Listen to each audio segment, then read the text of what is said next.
If it's comics or collectibles you desire, have no fear. Neil Johnson is here. His origin story takes us back a few years. My father was in the military, and I remember reading comics when we lived in the country Panama, but it was hand-me-downs from my brothers. What were they?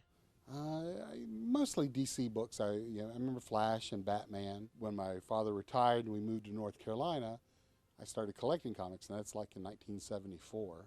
But enter the arch enemy of any young comic collector, the teenage years.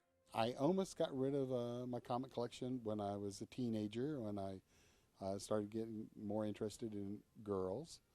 And no one would give me a fair price for them, so I just kind of kept them. And then when I got a little bit older, I remember how much I liked them, and I came back to it. And I guess I came back to it with a vengeance. It would be years later, relocating to Florida, doing something else at first, then finally deciding to follow his passion and open up Emerald City Comics in 1989. When I told my dad that I was going to open a comic store, I can't even tell you what he told me on the air. He wasn't exactly all for it.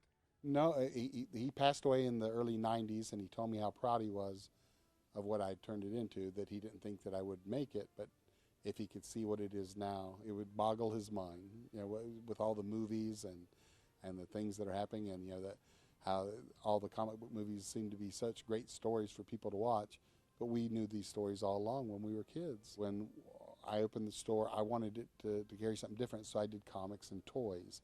It's all licensed toys, toys that are related back to comics, movies, or television. It was a small percentage of the sales back then, but now it's almost equal to comic sales, the toy sales that we have. The industry came under attack. The digital world seemed prime for a takeover. But publishing has so far survived. The comics still come out, every month, usually monthly. Some of them are bi-monthly, some of them are bi-weekly. But the production runs are a lot smaller than when we were kids. His average customer has changed too. When we first opened the store in '89, our customer was generally a 14 to 35-year-old male. But now there's so many more female creators than that.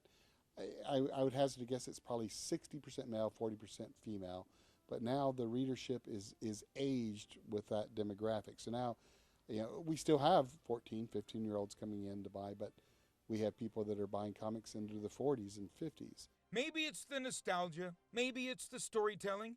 Maybe it's the investment. After all, it's hard to see the price tags on some of these old comic books and not hope it can happen again. A grocery store turns over every single item in the grocery store twice a month. We have the items that we've had for decades, and we're okay with that because generally it'll continue to go up in value. This mild-mannered comic book store owner has few regrets looking back. I would have kept a lot of the ones that I sold 30 years ago that have gone up so much in value, but now it's been very great. I'm very, very fortunate to be able to do something that I still enjoy doing today. Running a successful small business for more than 30 years? I'd say that's pretty super. Charlie Belcher, Fox 13 News.